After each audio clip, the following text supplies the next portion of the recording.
A lot of people are fascinated with the first generation Z4. Always ask me, how did it happen? How did you come up with that design?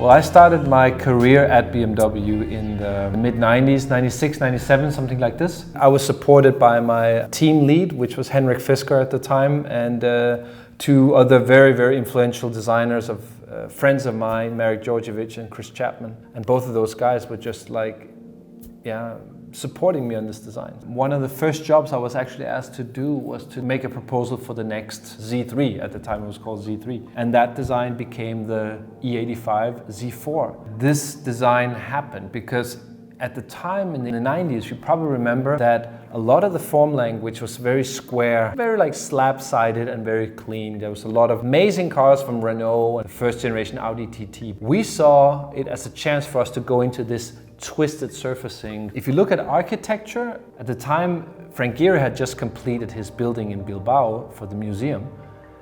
I thought it was a wonderful celebration of shape. So that's what really inspired us to start making what then became flame surfacing. And the Z4 went new ways in form language. Maybe at the time I didn't really realize it because I was a young designer, just coming up with new ideas. I realized maybe the older I get, that it's a very significant design. It was called flame surfacing and it was the first car of the flame surfacing era. Internally we had a different word for it. We called it sexy math. I like the dichotomy of, on the one hand side, to be super sexy car, but it be a very mathematical surface as well. The twisted surfaces that happens in the flame surfacing theory is that you have a constant section and that section turns at a mathematical rate. So you get these constant twists. The constant curve of a surface makes for cross-section roundness. Yeah? So if you have a flat and these two surfaces twist, then on the cross-section you actually have a round section. As you can tell from the early sketches, we had these two themes, the twisted shoulder and the Z with the big BMW logo in the middle and the rocker that went through. And it really came from the very, very early sketches. I haven't had these out for quite some time actually. So these are the old pencil sketches of the Z4. So what you see here are the original sketches. They were done on like parchment paper. You can actually here see the original theme of the Z that went across on this sketch here. It's these guys here. This is actually the one that started it all.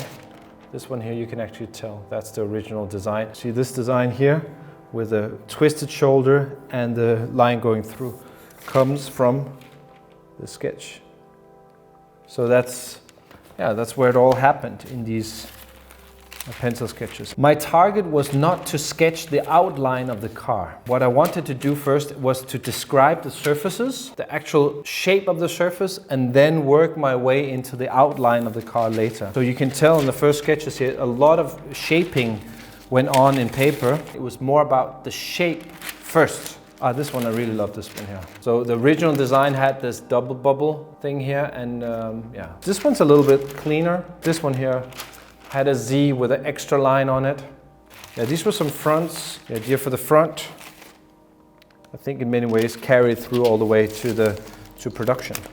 See, this is the side view, original side view, first idea for that. So yeah, this is where it all started with the flame surfacing.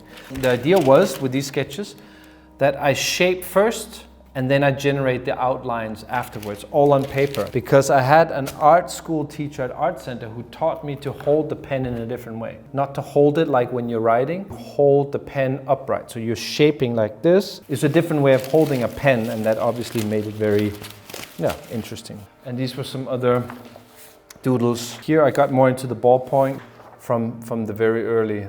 Like I say, these are all maybe 1998, something like this. A lot of this stuff saw its way all the way through to the final design.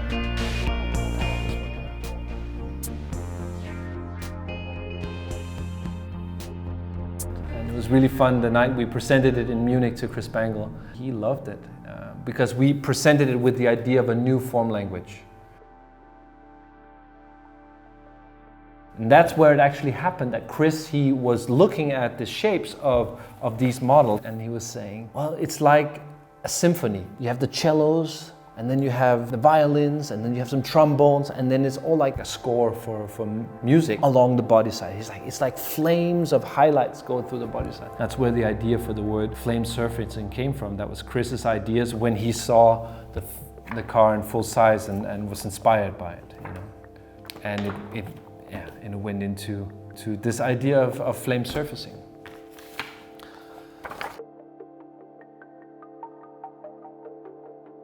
I thought it was a wonderful celebration of shape that since then is being referred to in many ways as kind of a groundbreaking design, and for that I'm obviously eternally proud and happy, and wonderfully happy for all the support from Chris Bangle, from Henrik Fisker, from BMW as a whole, that basically helped us support this new form language and in many ways also believed in us, so I'm grateful for that.